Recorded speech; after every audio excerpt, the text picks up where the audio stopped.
نگران حکومت اور IMF کے درمیان پہلا ورچوئل رابطہ۔ وزارت خزانہ حکام اور IMF کے درمیان گیس کے شعبہ پر بات چیت۔ گیس سیکٹر کی گردشی قرضہ میں کمی کے لیے پلان زیر غور۔ IMF نے گیس سیکٹر گردشی قرضہ میں کمی کے پلان پر مزید وضاحت مانگ لی ہے۔ نگران حکومت اور IMF کے درمیان پہلا رابطہ ہوا ہے۔ نگران حکومت اور IMF کے درمیان پہلا ورچوئل رابطہ ہوا ہے۔ اسی پر مزید بات کرتے ہیں بیورو چیف اسلام آباد خالد جمیل سے۔ جی خالد جمیل، بتائیے گا اس حوالے سے۔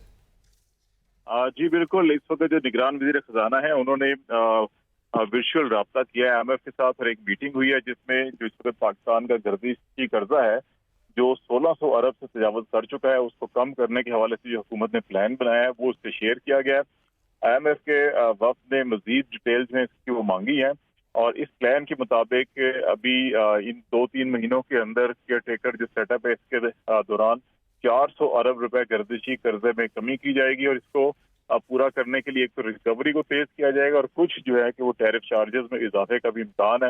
اس کی مزید تفصیلات IMF سے طلب کی گئی ہیں، اور یہ یقین دہانی کرائی گئی ہے وزارت خزانہ کی جانب سے کہ آئندہ ایک ہفتے کے اندر تمام تفصیلات ان کو فراہم کر دی جائیں گی۔ جی ٹھیک، بہت شکریہ بیورو چیف اسلام آباد خالد جمیل اس حوالے سے آگاہ کر رہے تھے۔